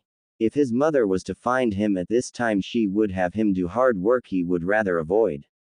A few days later, the Uchiha massacre, one of the greatest tragedies to have ever occurred in Konoha, beside the Kyuubi's rampage. The whole Uchiha clan was massacred by Uchiha Itachi, only leaving his little brother Uchiha Sasuke alive. One man massacred an entire clan in a single night. The Uchiha clan was supposed to be the strongest clan in Konoha since their great rivals, the Senju, had now gone extinct, and only one person was alive from the great Senju clan. Uchiha Itachi. He was said to be a prodigy, the strongest Uchiha alive. Naruto wondered what kind of power Itachi must have possessed to be able to massacre an entire clan in one night. He had to be surely powerful to pull off something like that. The reason the Uchiha had killed his clan was that he wanted to test his power. It was a reason that would make everyone to think that he had lost it, power had corrupted him. From what Naruto had been hearing about Itachi was that Itachi had been a kind and peaceful person before he became an Anbu. After he had become an Anbu, he became cold and distant. A change that not many liked, but he still did his job as a shinobi with all his heart. What was certain from those who knew him was that Itachi loved Konoha. That was being questioned by everyone, who loved a village and still massacres the village's strongest clan, his own family. The Uchiha fled the village after he had massacred his own clan and was now labeled an S-rank missing nin. Only a select few had been able to reach that level of being ranked S-rank. S-rank level shinobi could fight against a Kage, but not all could defeat a Kage. Still, for Itachi to reach the level of S-rank still being a teen was something worth applauding. Not many people could achieve the kind of feat that Uchiha Itachi had achieved. Konoha was in chaos. Their great clan had been massacred. Some clans increased security in their compounds to ensure that the tragedy that fell on the Uchiha did not to hit them. No one knew if another clan prodigy would massacre his clan just to test his strength. Itachi had done it. Who knew another prodigy would not follow his path? Naruto did not feel sad for that a clan he was part of was massacred. He did not care about what happened to them. He just pitied Sasuke, knowing that the young Uchiha would be crushed. Having your own brother kill your parents and your clan was something that one could not just shrug off as if it was nothing. Naruto sighed as he walked inside his grandfather's hideout. His grandfather was beside him. They arrived at a large clearing. The place Madara had told Naruto would be his training ground. Grandfather, do you know of the Uchiha clan massacre? Madara nodded. Yes, those traitors got what they deserved. Naruto looked at his grandfather curiously. He had come to accept his grandfather was indeed Uchiha Madara, the former Uchiha clan leader and co-founder of Konohagakure. He thought the man would be a little sad that a clan he once led was massacred. Why do you call them traitors? When I founded Konoha with that other man, Konoha selected him as first Hokage instead of me. I told my clan that the Senju would oppress us and seek to control us. But those fools refused to believe me and supported Hashirama. They said I had lost it. Over the past years the Uchiha were stripped of their power in Konoha, and reduced to mere police force with no real power. Madara said looking at Naruto. Naruto could see that his grandfather was truly happy that the Uchiha clan had been massacred. Another thing he noticed was that his grandfather held a great deal of animosity towards Hashirama. But he still respected the man for his power. How powerful do you think Uchiha Itachi was, to be able to massacre his own clan? He is strong for a shinobi of this generation, but he is nowhere strong as I was in my prime.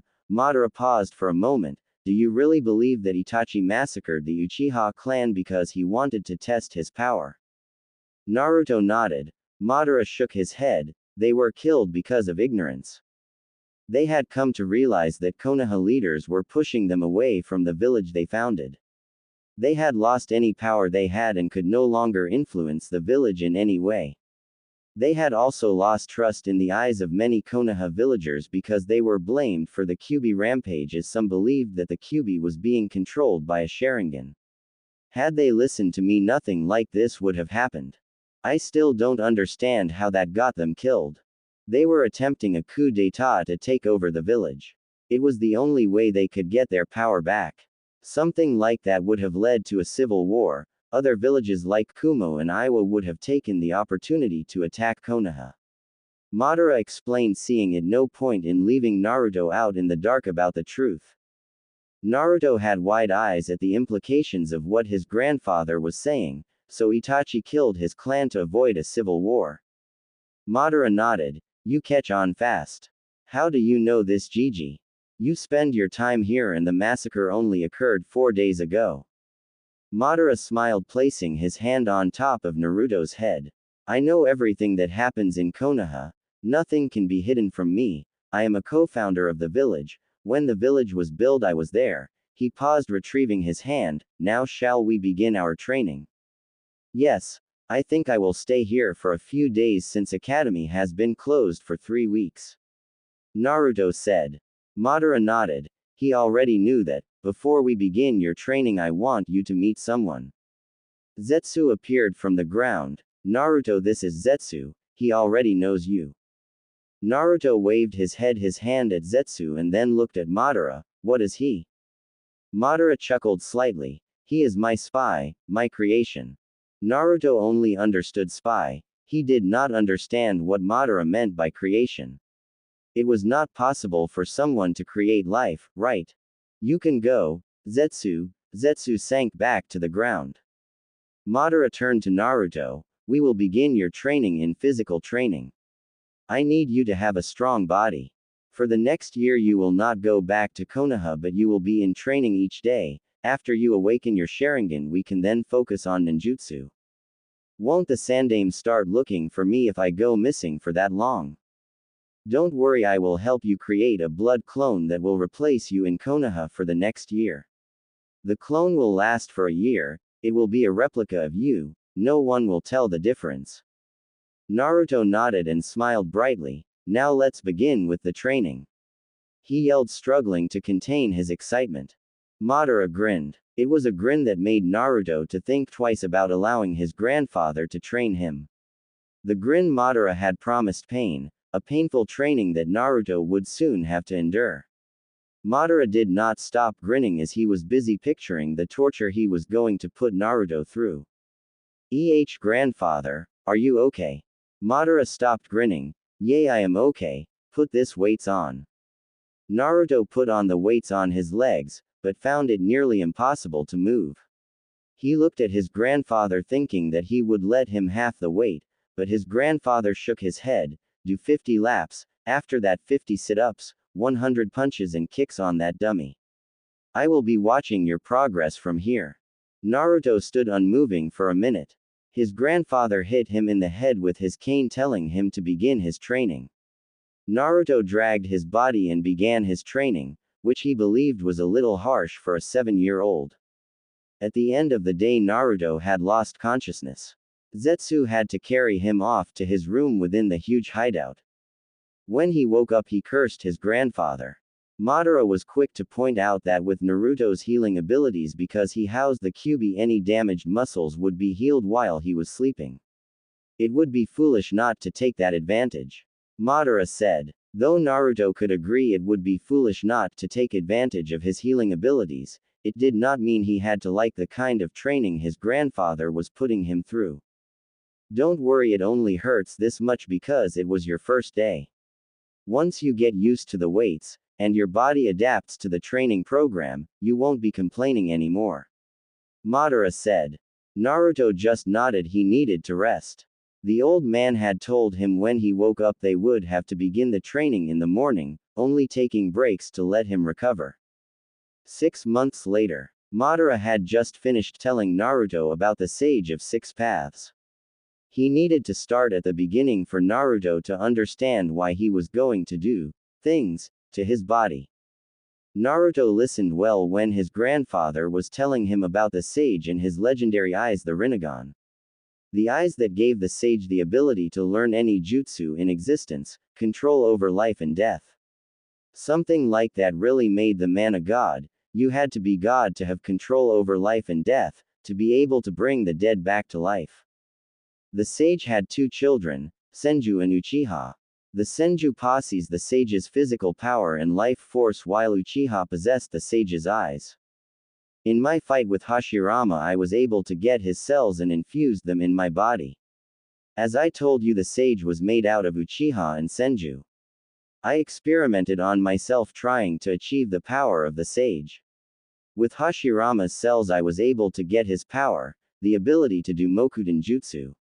At my old age, I was able to unlock the Rinnegan because I had both Uchiha and Senju powers. Naruto looked at his grandfather's eyes. Madara spoke. I transplanted them to a Uzumaki orphan. Why did you do that? He could not understand why someone would give away a powerful dojutsu like the Rinnegan. I will tell you about it later, right now we have other things to deal with. Naruto nodded. So the reason you have Hashirama's face in your chest is because you infused his cells into yourself. Madara nodded. Naruto, I want to infuse my cells in Hashirama's cells. I might hate that man, but I respect him for his power. I know Mokuden is powerful, which is why I want you to be able to use it so that you may be able to stand against your future enemies. Having Senju cells will allow you to awaken the Rinnegan once the cells bond with yours. Naruto was quiet for a few minutes. Whether he liked it or not, his grandfather seemed set on to do what he wanted to do on his body. Grandfather, will I also have Hashirama's face on my chest? I already look like Namikaze, and to have Hashirama's face on my body will be too much for me. Madara had been teaching Naruto to hate Senju, especially Hashirama. So to Naruto, looking like his father who he hated was already punishment enough. Having Hashirama's face on his chest would be too much for him to bear, since his grandfather he made him hate the man. You won't have Hashirama's face on your chest. What I am going to be doing is to infuse both my and Hashirama's cells with your body. Once the cells bond with your body, they will be part of your own body. You will no longer have Hashirama's Mokuden and Senju cells, but you will have your own Mokuden cells. Your body will produce both Senju and Uchiha blood once I'm with your body. If it is done like me, Hashirama's cells will overcome you, killing you when your body is weak and you don't have the chakra to suppress them. At your age, they can overcome you at any moment. Okay, and your cells? I already have Uchiha blood. Madara shrugged. I want you to have my power too. I was just as powerful as Hashirama. It is only fair that you also have my cells. Naruto shook his head. His grandfather was too proud of his own power. Fine, let's do this. I need to go back to training. Naruto said. He had come to enjoy his training, once he had gotten used to the weights his grandfather made him wear. He felt strong physically. Despite not training in ninjutsu, he enjoyed his training. He was building power and speed, also making his body tough so it could endure long fights without tiring too easily.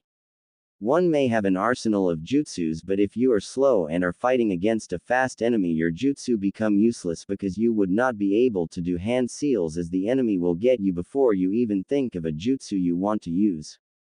Madara nodded and motioned for Naruto to lie down. He grinned as he put Naruto into sleep. He was building up a powerful body. He only wished he was still young to see the kind of power the boy would have at his disposal. The boy could have proved to be an interesting opponent that would push him to his limits, only Hashirama had been able to do it. There was no other shinobi that made him seriously other than Hashirama.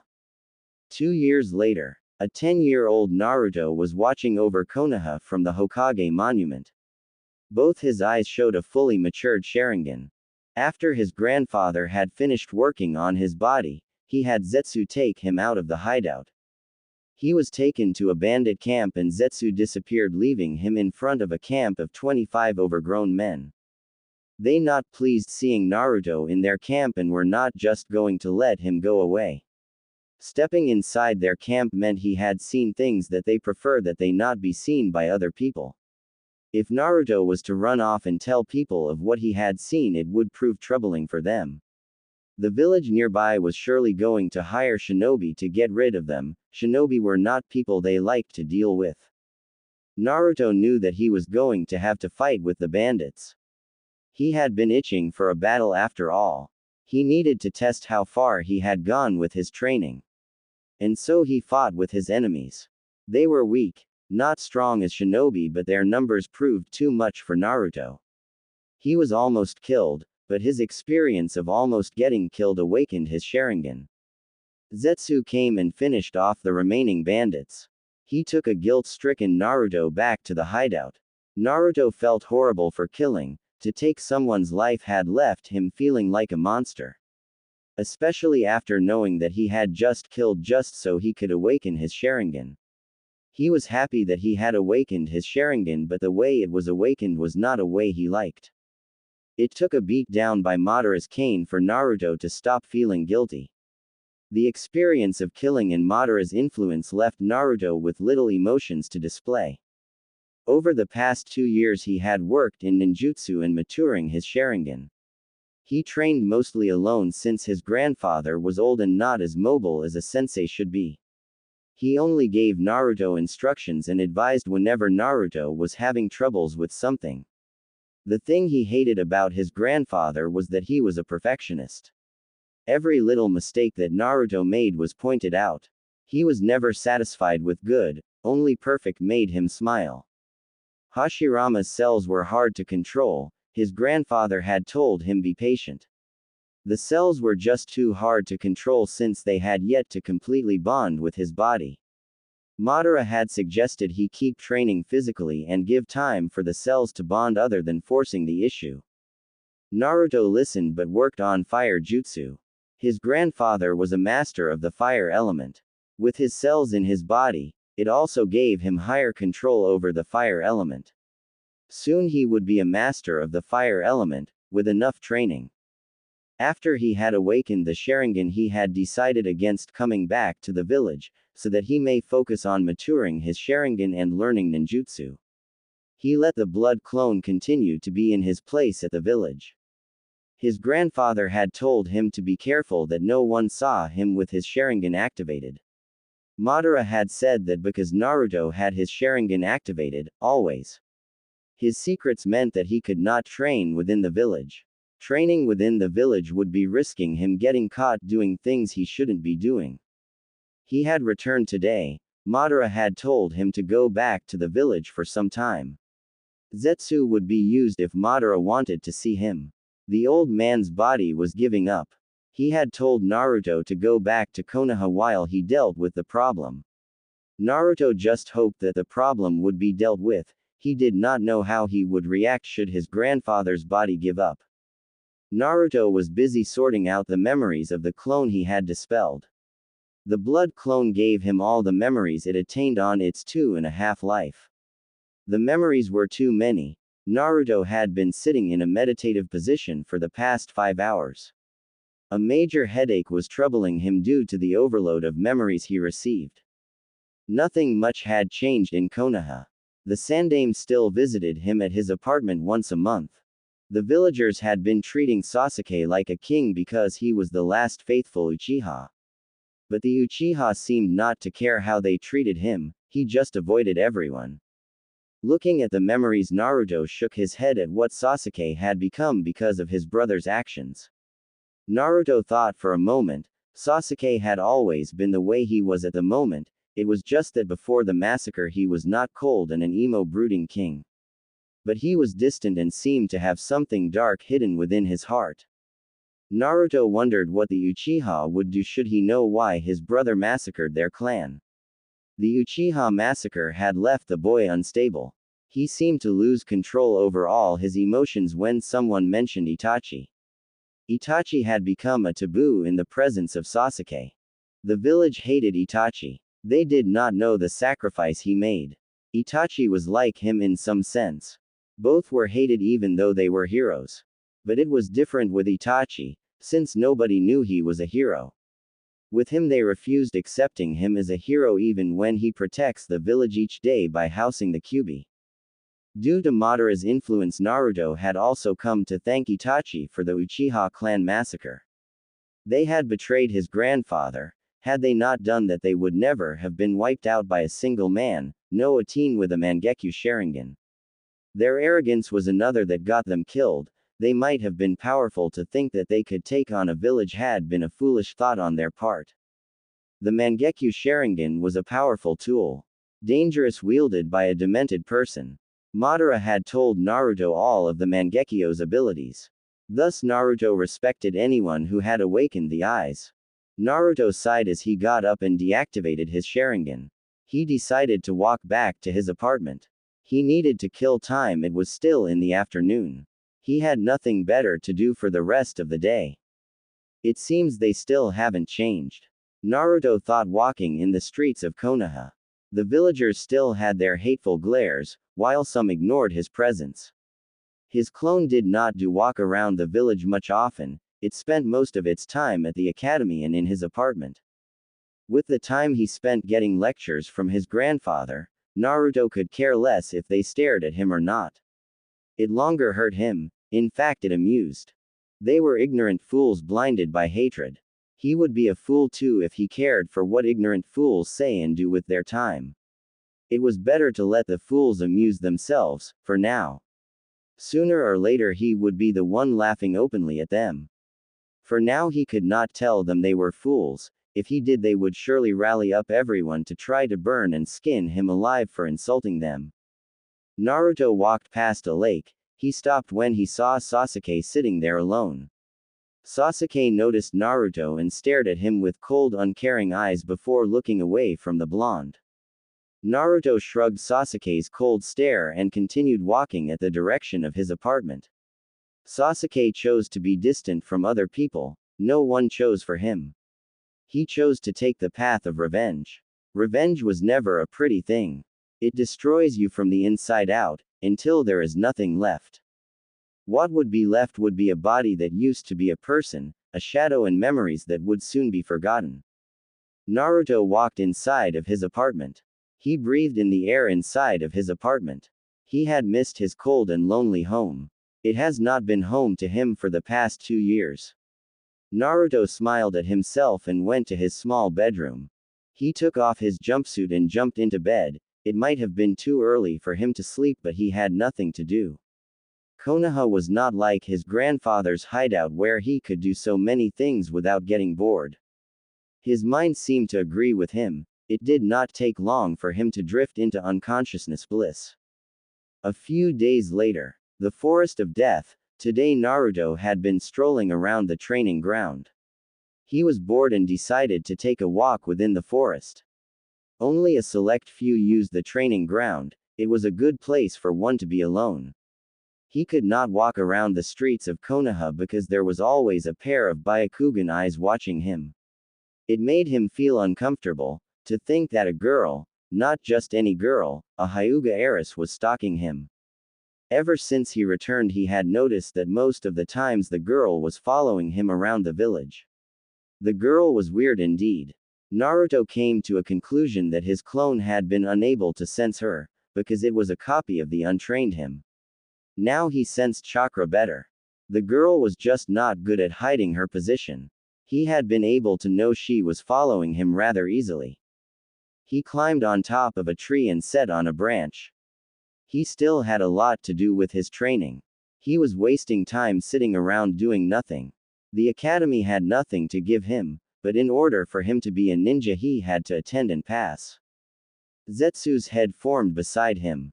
It was only the white part that appeared. Zetsu had 2 personalities, Madara called them Black Zetsu and White Zetsu.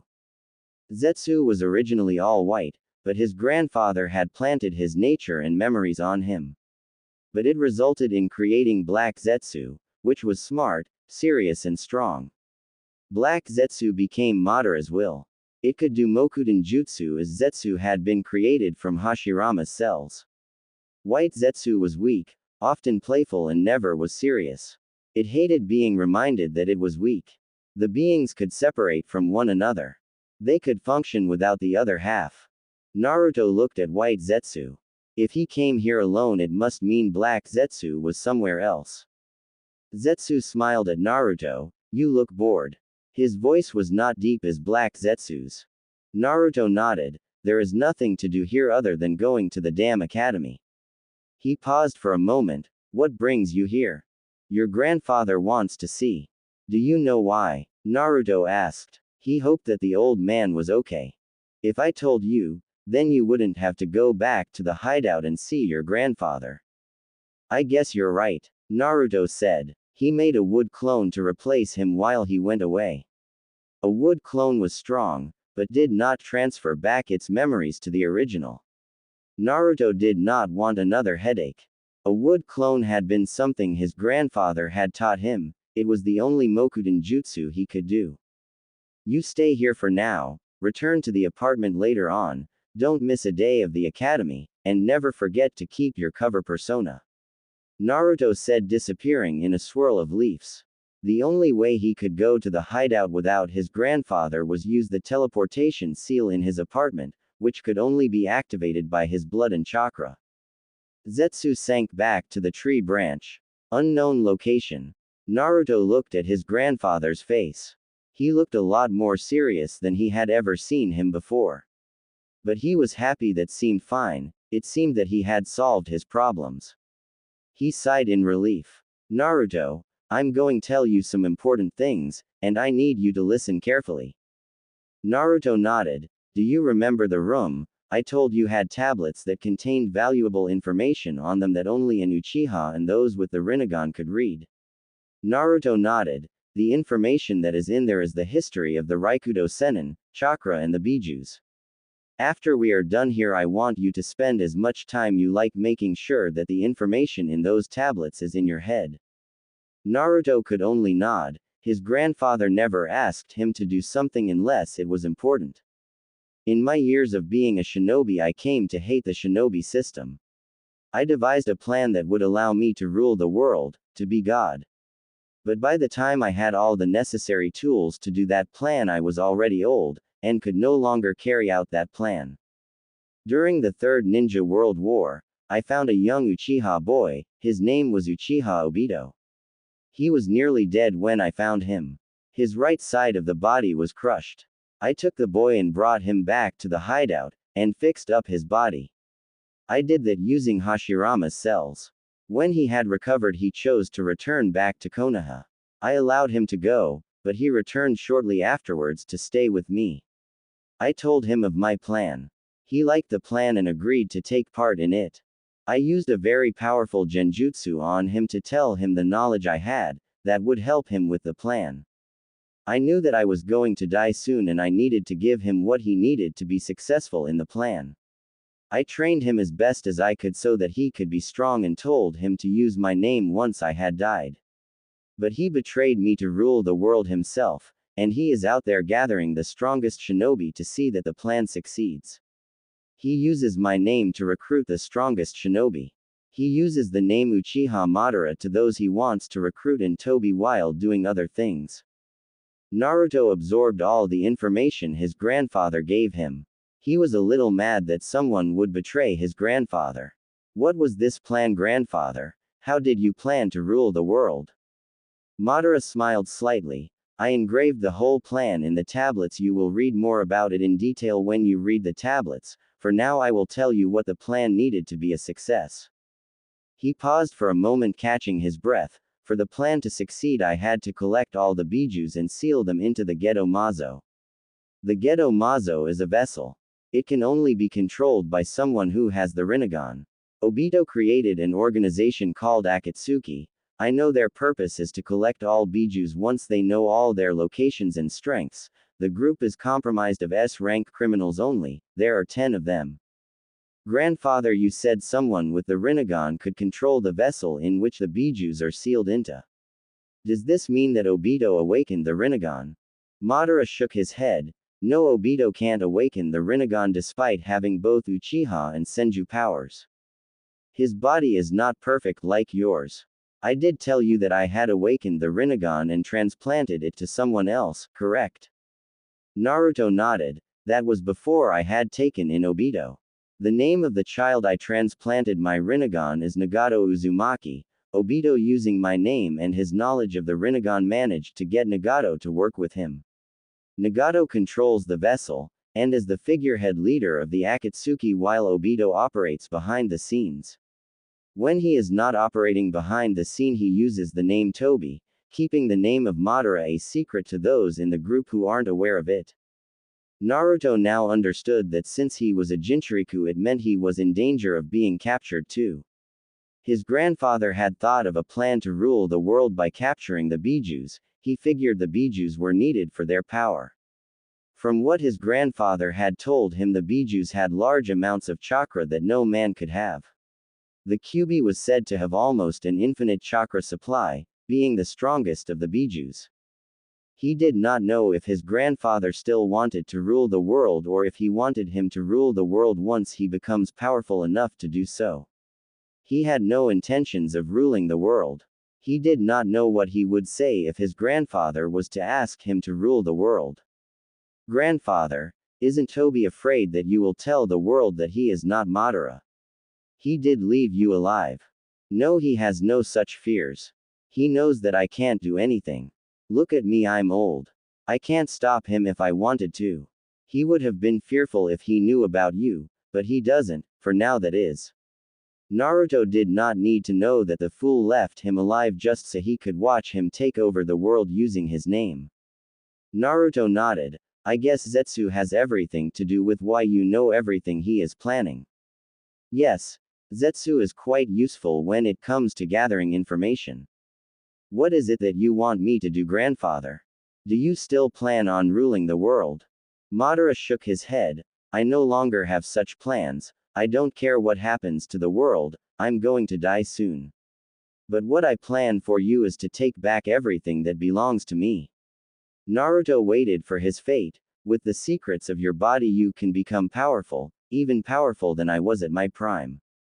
You will restore the Uchiha and take Konoha back from the fools that rule it. If they don't make you Hokage, you can do it by force, just make sure that you rule Konoha. Naruto smiled slightly. At least his fate was not that bad as he had thought it would be.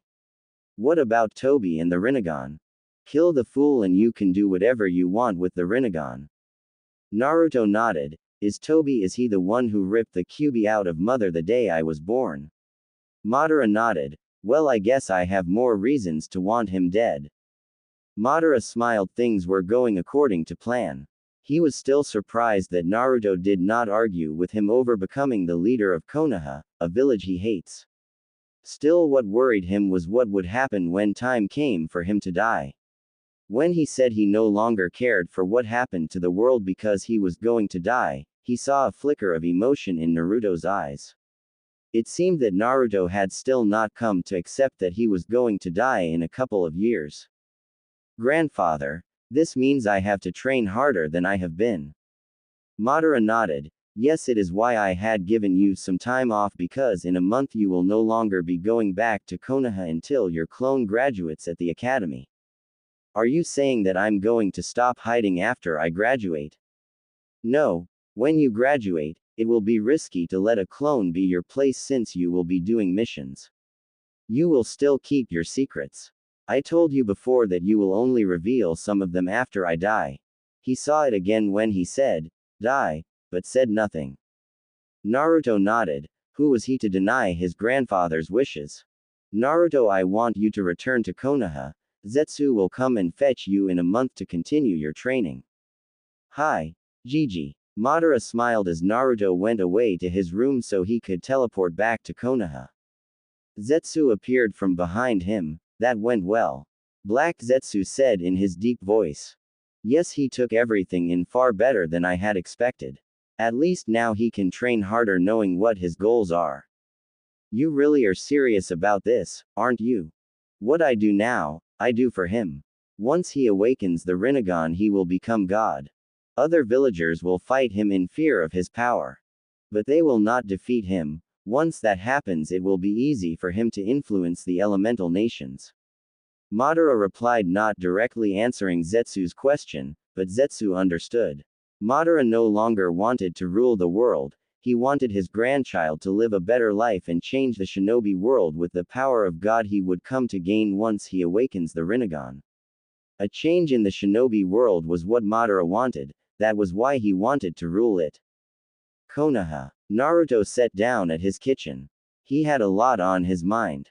He now knew what he lived for, his dream that his grandfather had set for him. He would make his grandfather proud by achieving his goals. He had been lost living without a sound goal. He had only been living, training just so he could protect himself, so that he can survive. But now he had a goal, an ambition that he would make a reality, and there was no one who would step in his way. Toba's plans still troubled him, but his grandfather's words that he could be stronger than him soothed his worries. But still he was worried. It did not make him feel good knowing that there was a group that was only focused on hunting people like down. He was sure that no one in the village knew of the Akatsuki. His grandfather knew things that no one knew of. At the moment he just had to focus on getting strong so he could defend himself and defeat his enemies. His grandfather had assured him that Toby did not know about his relations with him. That was a positive. He could surprise the Uchiha when he does find out about his relations with Madara. With his dreams he now had to accept that he was an Uchiha. The Uchiha clan was his clan, he was part of the clan. It was no longer his grandfather's, Itachi, or Sasuke's clan only, but it was also his clan. He was one of the few remaining Uchihas in the world. Thinking of it, Naruto smiled. It meant that he was going to have to use Uchiha as his name. He would drop Uzumaki and use Uchiha only. He did not have to use that cursed Namikaze's name, which was a good thing for him. Uchiha Naruto, he thought with a smile. The villagers were going to surely die when they come to find out that he was an Uchiha. He could almost see the looks on their faces when they hear of it. Even when he hated his father, he would let the village know that Namikaze was his father just to make them feel worse about themselves. He could almost see them begging for forgiveness, not that he would care about their apologies. He would just let them know of his heritage just to see that look on their faces. It would be priceless. Even his grandfather would laugh. Uchiha and Namikaze were already taken off. What was left was Uzumaki. It was the only thing that he had left of his mother. She was never seen as a hero, nor was her name written anywhere. She had been made non-existent. He would correct that, in time. Naruto was brought out of his thoughts when he heard a knock on the door. He figured it was the Sandaime. He had been expecting the old man for his monthly visits. He went to open the door and led the old man back to the kitchen. The Sandaime smiled softly while he took a sit. "It's good to you again, my boy." Naruto smiled and nodded. "It's good to see you too, Gigi.